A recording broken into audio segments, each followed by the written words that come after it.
un équilibre subtil, mais qui reflète aussi une série des attentes et des profils variés de notre société. La première, Notre victoire et leur désespoir. les clés. On subit une défaite sévère et tout ça impose une remise en question, des coprésidents. La question est simple, qui va payer ? Arnaud Royssen. Bonjour à toutes, bonjour à tous et bienvenue dans Les Clés pour un deuxième épisode dans notre radiographie du paysage politique un an après la mise en place du gouvernement Arizona. Dans ce numéro, focus sur les engagés, le parti du centre qui apparaît de plus en plus comme un parti de centre-droit qui est aux côtés du MR dans l'Arizona, mais aussi au gouvernement de la Wallonie et de la Fédération Wallonie-Bruxelles. Alors comment le parti de la nuance assume-t-il les politiques de rupture menées par les différents gouvernements ? Parvient-il à imprimer sa marque à côté d'un MR qui continue, lui, de jouer la polarisation ? Quid aussi du changement de président, puisque Maxime Prévost a désormais passé le relais à Yvan Verhoekstraat. On a 27 minutes pour y voir clair sur tout ça. La première, les clés.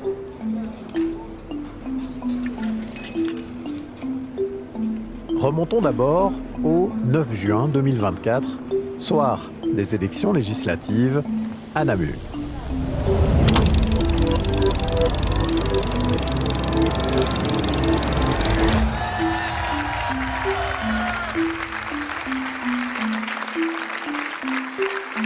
Chers amis, la remontada à laquelle nous aspirions et à laquelle je vous avais invité, ce soir, nous l'avons faite.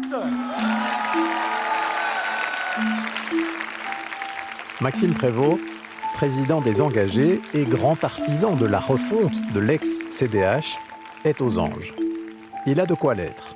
Son parti vient d'engranger 20% des voix en Wallonie, plus de 10% à Bruxelles, alors que quelques mois plus tôt, certains sondages annonçaient le parti héritier du PSC sous les 10% en Wallonie et même sous le seuil électoral à Bruxelles.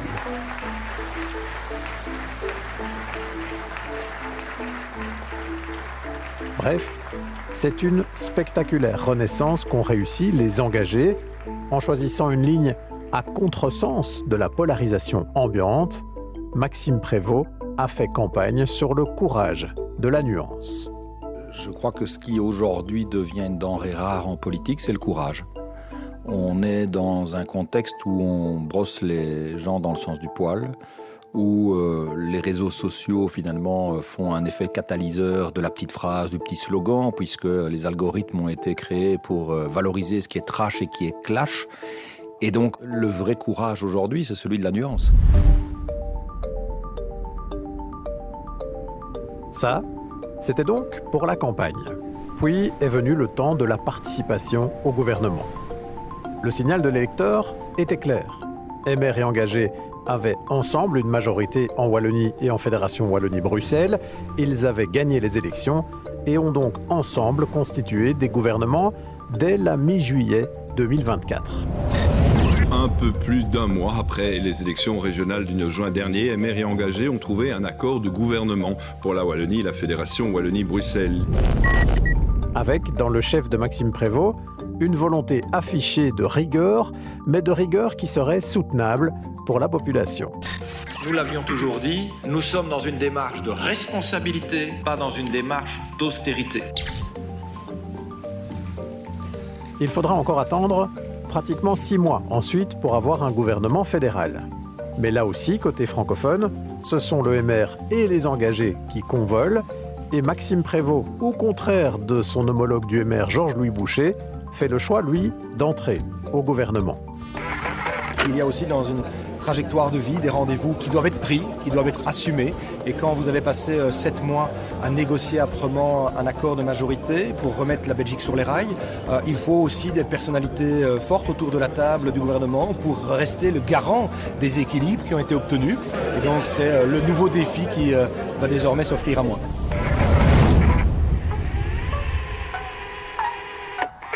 Dans ce gouvernement Arizona, il occupera la fonction de vice-premier ministre en charge des affaires étrangères. Se joindront à lui Jean-Luc Cruc, en charge de la mobilité et du climat, ainsi que Vanessa Matz, ministre de la fonction publique, des entreprises publiques ainsi que du numérique. Et dans cet attelage, les engagés vont défendre une ligne de responsabilité, là aussi faire des économies et des réformes, même si, Bardewever le reconnaît lui-même, ce ne sera pas indolore. Ce ne sera pas agréable, mais croyez-moi, un régime contraignant, c'est parfois la seule option pour continuer à vivre sainement.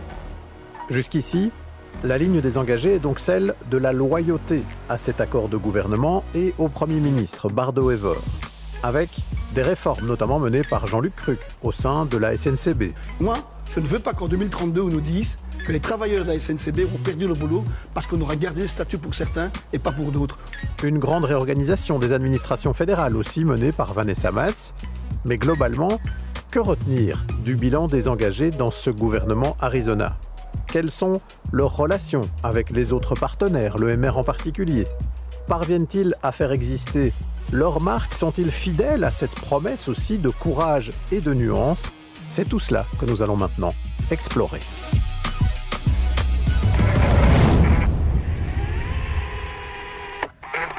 Et avec nous pour cela, il y a notamment Jérémy Dodaigne. Bonjour. Bonjour. Merci d'être avec nous. Vous êtes professeur de sciences politiques à l'université de Namur. Alors, esquisse de premier bilan, donc après 1 an d'Arizona, 1 an et demi pour les exécutifs au niveau de la région Wallonne et de la fédération Wallonie-Bruxelles. Et une difficulté, a priori, pour les engagés. Ils ont obtenu une grande victoire électorale en allant chercher des électeurs un peu partout, mais notamment à gauche, on s'en souvient, pas mal chez Écolo, ça avait été beaucoup décrypté à l'époque. Et ici, ils se retrouvent dans des attelages qui conduisent plutôt des politiques de droite. Donc c'est compliqué pour eux, a priori. Alors, à la fois c'est compliqué et à la fois c'est une position qui, pour l'instant, peut être considérée comme relativement confortable par rapport à la refondation du CDH en les engagés, puisqu'il y avait une volonté très claire de s'établir sous la présidence de Maxime Prévost au centre et au centre droit, avec une ligne directrice qui était de dire on va avoir une certaine responsabilisation individuelle. Cette responsabilisation individuelle a notamment été marquée par la réforme en matière d'emploi et la question des allocations de chômage, mais également sur une forme de responsabilisation dans l'accès à la pension. Et cet équilibrage centriste, c'est toujours un équilibre un petit peu savant, se fait également par un renforcement, en quelque sorte, du pouvoir d'achat, notamment sur les questions qu'on a pu trouver en Wallonie avec la réduction des droits d'hypothèque. Donc, il y avait une forme de donnant-donnant. À la fois, on a une forme de responsabilisation individuelle, mais en même temps, il y a des formes de redistribution qui permettent de retrouver une capacité et un pouvoir d'achat. Ça se fait également par la question, notamment au niveau fédéral, de la taxation d'une partie du capital. Et donc cet équilibre permet, jusqu'à présent, en quelque sorte, de garantir une partie des promesses. Et puis, dernier point important qui a permis notamment de gagner, c'était la question de mieux vivre, notamment dans l'accès aux soins de santé. Pour l'instant, c'est un des points sur lesquels ils tentent toujours de bien sécuriser le budget au niveau de la sécurité sociale. Et également, vous l'avez indiqué par rapport au positionnement centriste, qui veut dire toujours un petit peu naviguer dans le spectre politique, notamment chez Écolo, cette forme de parti de gouvernement responsable sur les questions énergétiques. Là où il y a pu y avoir quelques déçus dans la politique énergétique, dans la politique environnementale, c'est dire on peut être responsable, favoriser une politique qui est favorable au climat en passant par une politique énergétique qui mise sur notamment une partie de la prolongation du nucléaire. Donc, pour l'instant, il y a quand même eu pas mal de dossiers qui ont été engrangés, mais évidemment des lignes de fracture et qui risquent avant tout maintenant de s'accentuer. Je pense que c'est maintenant que les dossiers difficiles risquent aussi de créer les plus vives tensions et où ça va être difficile pour chacun de vraiment aller chercher ces totems. Avec nous aussi pour cette émission, il y a Baptiste Tupin. Bonjour. Bonjour. Journaliste ici à la RTBF qui suit l'actualité politique. J'ai l'impression que ce qui n'est pas forcément évident pour les engagés dans ce bilan que vient de dresser ici Jérémy Dodaigne, c'est que à la fois sur une série de marqueurs de rupture qui étaient dans le programme des engagés, notamment la fin des allocations de chômage. On ne les accrédite pas forcément toujours aux engagés. On a l'impression que c'est plutôt le MR qui est à l'origine de ces points-là, puisque c'est notamment incarné par un David Clarinval. Et que de l'autre côté, sur le côté nuance, le côté plus humain, c'est un peu difficile de faire exister cette ligne-là dans un contexte qui reste très polarisé, où il y a aussi une opposition extrêmement forte à gauche qui s'exprime contre les différents gouvernements et qui cible tout autant le MR que les engagés, et que donc la position qu'on choisit, cette position sur une ligne de crête d'un parti centriste, elle n'est pas facile à tenir pour le moment dans le contexte politique. Non, le registre est effectivement celui de la responsabilité, de la nuance, ça s'était largement répété en campagne, mais toute la question c'est de savoir si ce registre de la responsabilité, notamment budgétaire, est-ce qu'on peut le capitaliser là-dessus électoralement ? Est-ce que les engagés peuvent capitaliser essentiellement sur cette logique de responsabilité ? Un exemple, lors des derniers débats budgétaires très tendus, on parlait quand même d'une possible chute du gouvernement.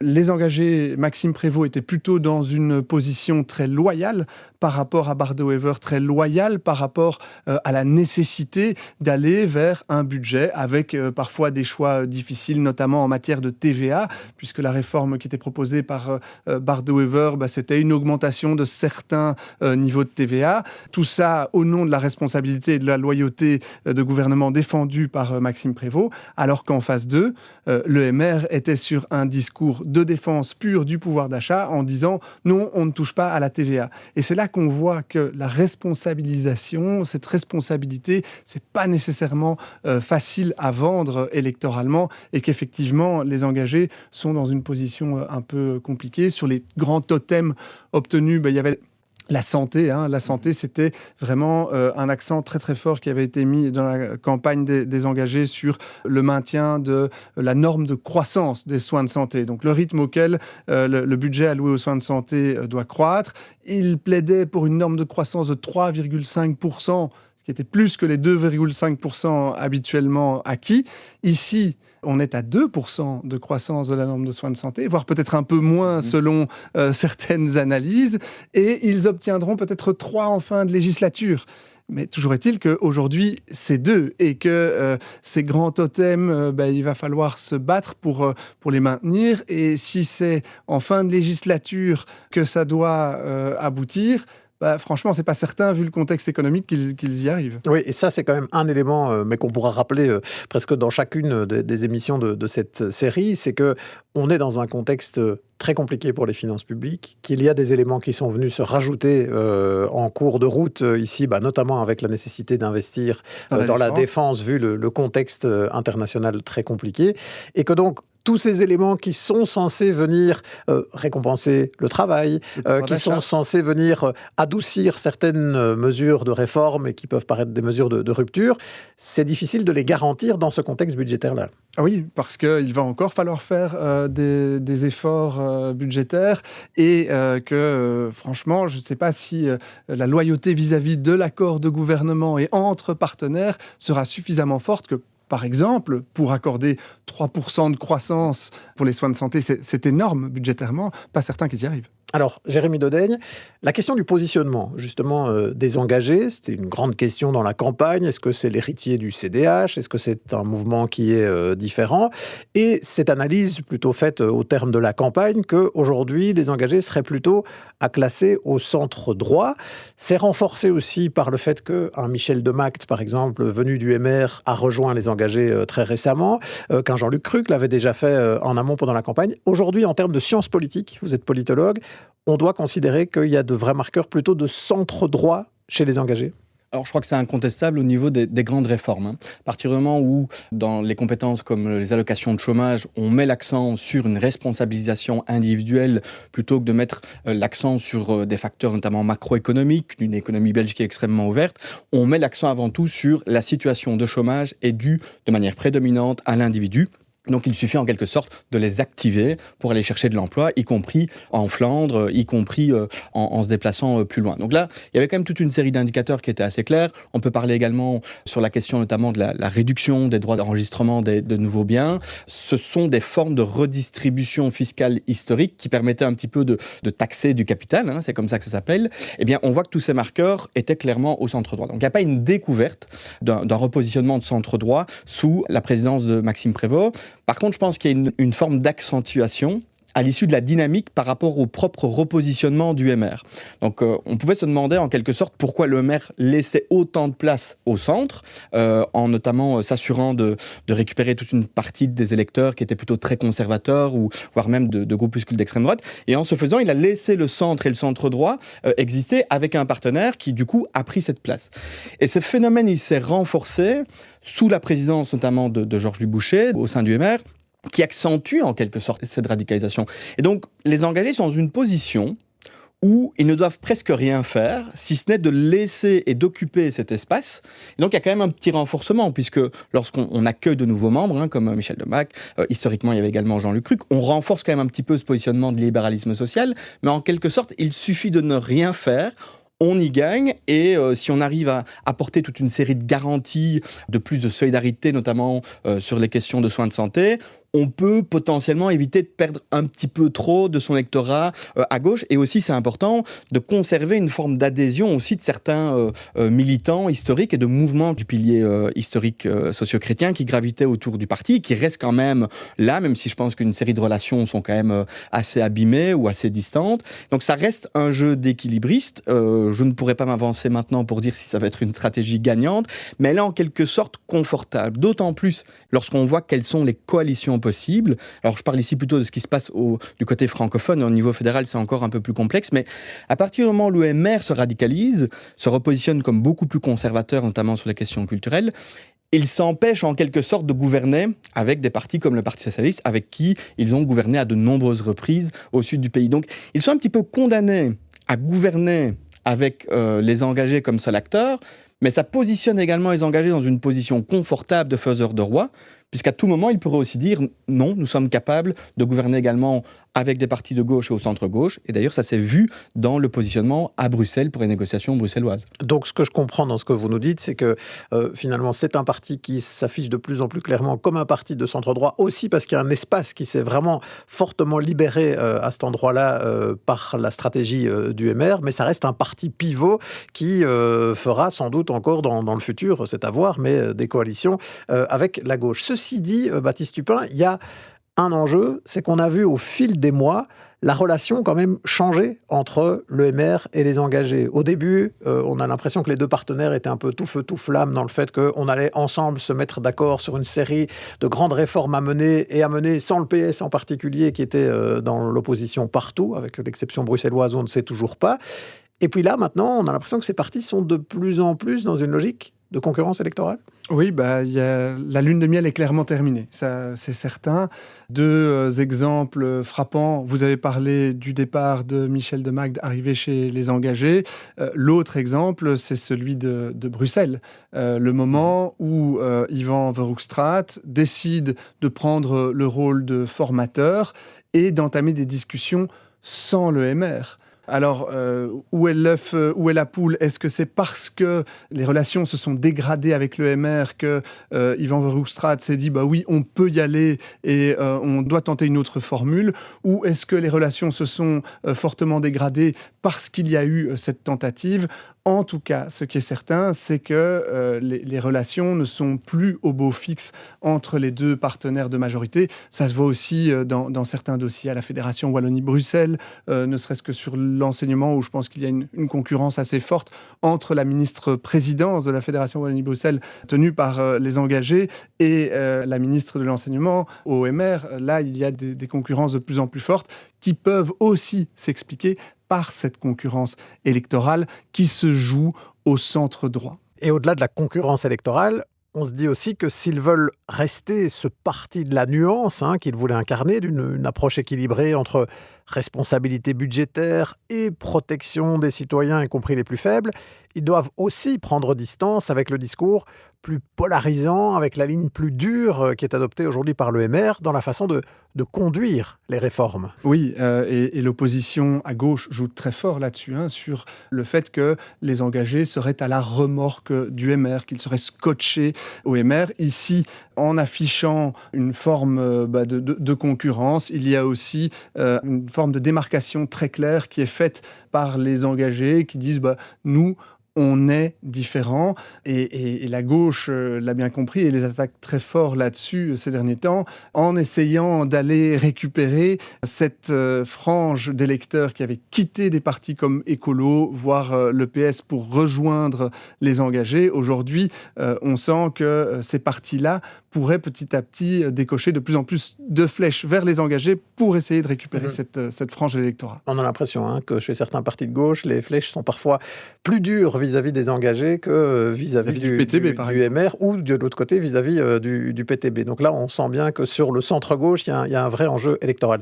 Il y a quelque chose dont je voudrais qu'on parle aussi dans cette émission, c'est le changement de président, parce que ça n'est pas rien dans un parti comme celui-là où le succès électoral s'est beaucoup construit sur la figure du président Maxime Prévost. Il a passé la main en devenant ministre des Affaires étrangères au fédéral à Yvan Verhofstadt.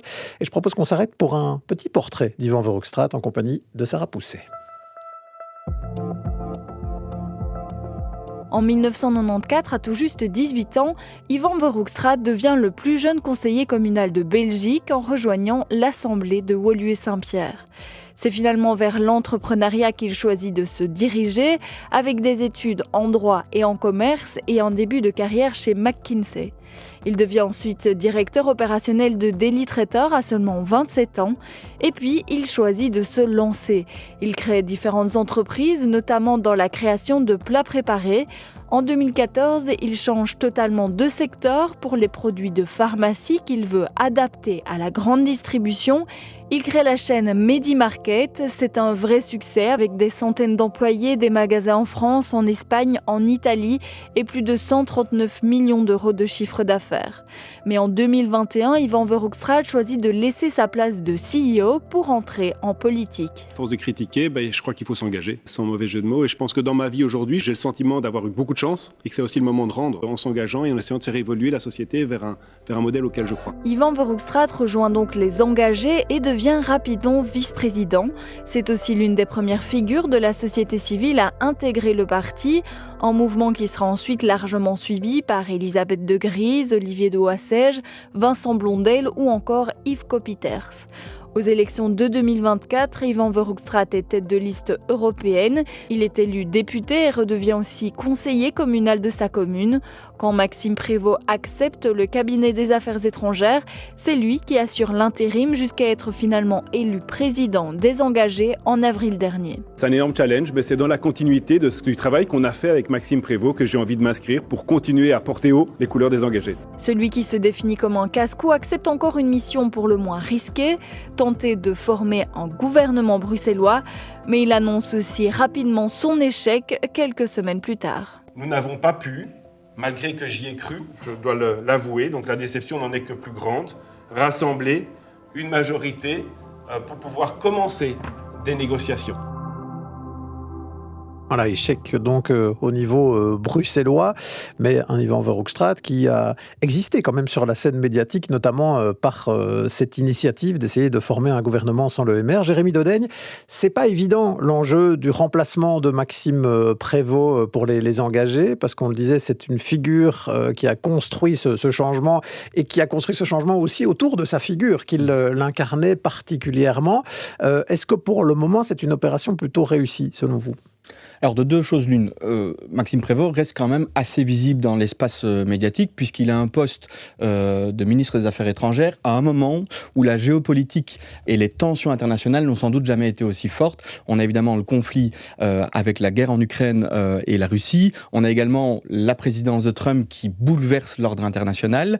On a eu également le conflit israélo-palestinien où je rappelle quand même que lors de l'été de l'année passée, l'été 2025, Maxime Prévost était prêt au nom de son parti à débrancher la prise si il n'y avait pas une reconnaissance de l'État palestinien lors de la réunion de l'ONU qui était prévue. Donc il y a quand même eu plusieurs marqueurs assez forts qui permettent quand même de continuer à Maxime Prévost à avoir cette visibilité, ce qui n'était quand même pas évident, je pense, pour un bourgmestre d'une commune. Prendre cette envergure internationale, c'est quand même un saut qualitatif, c'est aussi un métier assez différent. Donc là, pour l'instant, il endosse plutôt ce costume et donc il reste assez présent. Même si Bardo-Wever, par exemple, ces derniers temps, depuis le dossier des avoirs russes, a aussi pris pas mal de place sur les dossiers internationaux. J'ai l'impression que ces dernières semaines, on voit un peu moins Maxime Maxime Prévost, que ce qu'on ne le voyait au début sur ces dossiers internationaux. Oui, effectivement, là, il y a quand même une reprise en main. Je pense que c'est aussi un profil qui plaît à Bart De Wever. Et puis, ça reste quand même, effectivement, pour certains, des fonctions assez honorifiques,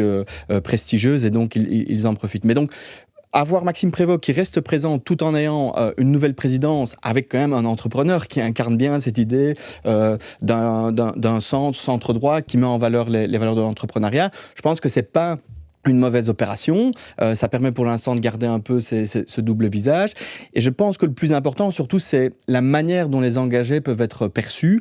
Il y a quand même un style dans la manière de communiquer qui est plus qu'un style de communication, qui est une incarnation de comment faire vivre la démocratie.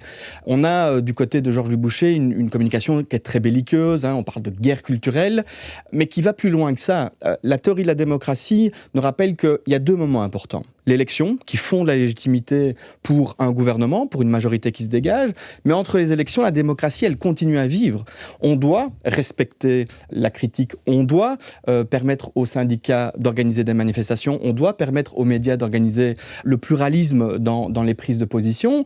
Et là-dessus, les engagés incarnent davantage cette logique, parfois sur la forme, mais il y a quand même un respect des corps intermédiaires pour le faire simplement, là où le MR incarne davantage l'idée que seule l'élection compte. Et lorsqu'on a la légitimité de l'élection, on peut en quelque sorte avoir une forme de tyrannie de la majorité.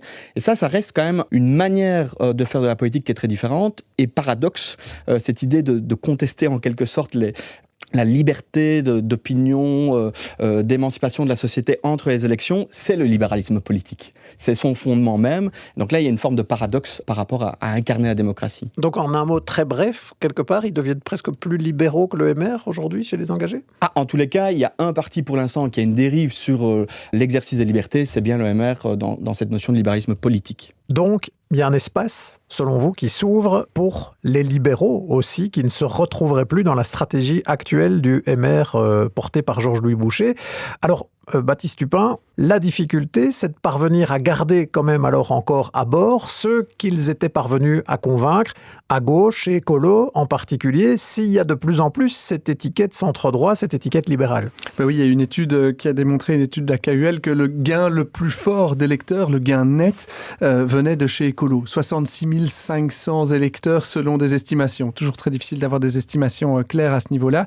Mais bon, ça montre quand même qu'il y a un flanc gauche à protéger. Pour autant qu'il y a un potentiel au centre droit, ce potentiel au centre gauche doit être protégé. Et aujourd'hui, quand on voit certaines réformes, on peut penser aux réformes au niveau de l'enseignement, par exemple, avec la fin annoncée des nominations des enseignants, avec le CDI pour les enseignants.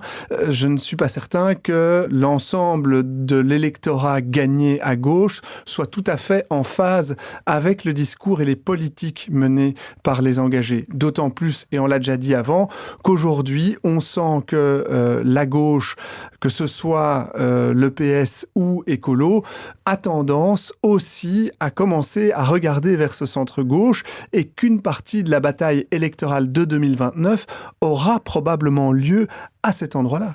Et on peut pointer le fait que sur la question de la transition climatique environnementale, il n'y a pas des politiques très ambitieuses qui sont menées par ces exécutifs aujourd'hui. Or ça va être un enjeu, d'autant plus que chez Écolo, on peut s'imaginer qu'on va peut-être retourner davantage aussi vers le centre pour les prochaines élections. Ah oui, c'est une possibilité qu'Écolo décide, plutôt que d'aller chercher des électeurs à gauche et qui a démontré une certaine faiblesse puisqu'ils ont perdu les élections, se dire on va se recentrer au centre-gauche avec un discours environnemental, climatique très fort. Et là, c'est vrai que les engagés peinent pour le moment à démontrer que leur action a une vraie portée environnementale et climatique parce que les gouvernements dans lesquels ils se trouvent n'en ont pas fait une priorité absolue.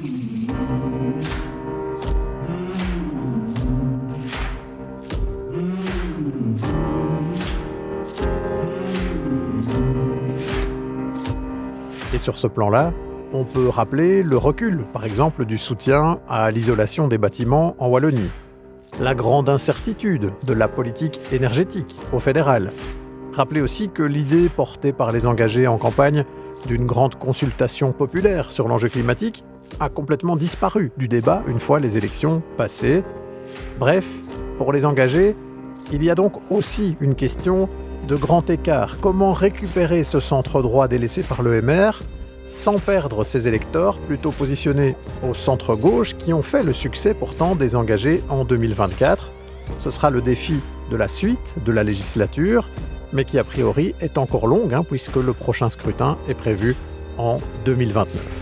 Voilà, c'était Les Clés, un podcast RTBF La Première avec, à la réalisation sonore de cet épisode, Antoine Duhartz et à la préparation, Sarah Poulset et Arnaud Reussen. Le prochain épisode de cette série aura pour titre « Et à gauche, alors ?» C'est quoi le projet ?